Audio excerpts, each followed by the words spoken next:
வணக்கம் மக்களே, welcome back to நேற்று இன்று நாளை. இன்றைக்கி நம்ம வீடியோவில் ஹெல்த்தியான எக்லெஸ் ஓட்ஸ் பேன்கேக் ரெசிபி தான் பார்க்க போகிறோம். கிட்ஸுக்கு என்ன பிரேக்ஃபாஸ்ட் பண்ணுறதுன்னு தெரியலையா, அப்போ டக்குன்னு இந்த பேன்கேக் பண்ணி கொடுங்க. ஹெல்த்தி மட்டும் இல்லை, இது ரொம்பவும் டேஸ்டியும் கூட.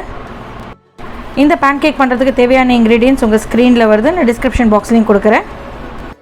நீங்கள் இந்த பேன்கேக்கை குட்டி குட்டியாக பண்ணி கிட்ஸோட ஸ்நாக்ஸ் பாக்ஸில் கூட வைக்கலாம்.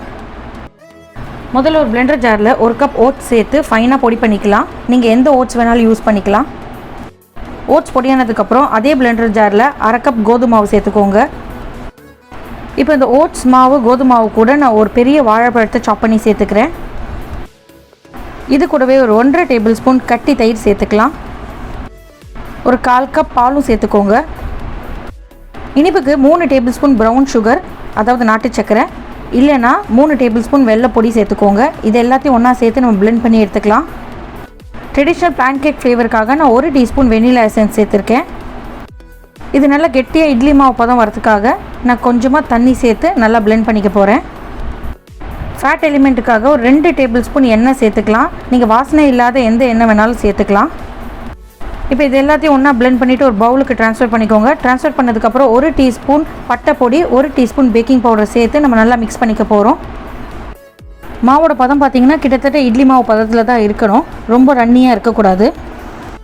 மாவு ரெடியானதுக்கப்புறம் உடனே நம்ம பேன்கேக்ஸ் பண்ண ஆரம்பிச்சிடலாம். அதுக்கு ஒரு தவாவை சூடு பண்ணிக்கோங்க. கொஞ்சமாக அதில் எண்ணெய் க்ரீஸ் பண்ணிக்கலாம்.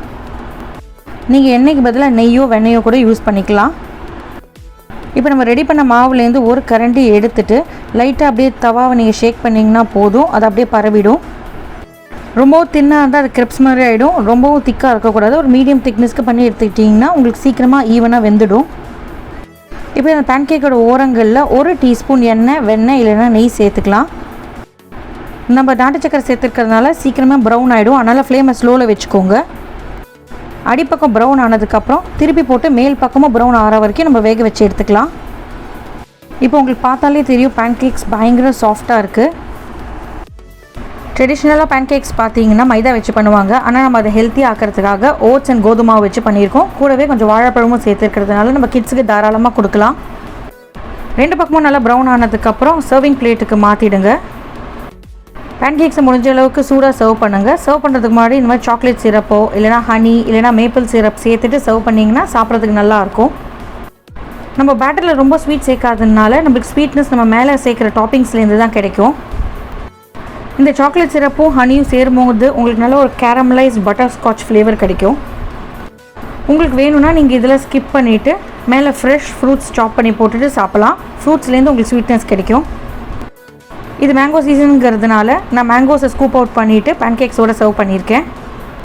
நீங்கள் டாப்பிங்க்கு எவ்வளோ ஃப்ரூட்ஸ் வேணாலும் எந்த ஃப்ரூட்ஸ் வேணாலும் வச்சு சர்வ் பண்ணலாம். பெர்ரிஸ் ரொம்பவே நல்லாயிருக்கும். இன்னொரு சின்ன டிப் என்னென்னா, உங்களுக்கு ஃப்ரூட்ஸ் எல்லாம் கெட்டு போகிற மாதிரி இருந்ததுன்னா அதை சாப் பண்ணி ஃப்ரீஸ் பண்ணி வச்சுக்கோங்க. முக்கியமாக வாழைப்பழம்லாம் உங்களுக்கு வேஸ்ட்டாக போகிற மாதிரி இருந்ததுன்னா சாப் பண்ணி ஃப்ரீசரில் போட்டிங்கன்னா இந்த மாதிரி பேன்கேக்ஸ் பண்ணும்போது ரொம்ப யூஸ்ஃபுல்லாக இருக்கும். அதையே நீங்கள் யூஸ் பண்ணிக்கலாம். இந்த ரெசிபியை ட்ரை பண்ணி பார்த்துட்டு எப்படி இருந்ததுன்னு சொல்லுங்கள். இந்த வீடியோ உங்களுக்கு பிடிச்சிருக்குன்னு நினைக்கிறேன். நம்ம சேனலுக்கு ஃபர்ஸ்ட் டைம் வரீங்கன்னா லைக் பண்ணுங்கள், ஷேர் பண்ணுங்கள், மறக்காமல் சப்ஸ்கிரைப் பண்ணுங்கள். மறுபடியும் இன்னும் ஒரு நல்ல ரெசிபியோடு உங்களை நான் சந்திக்கிறேன். Until then, take care. Bye bye.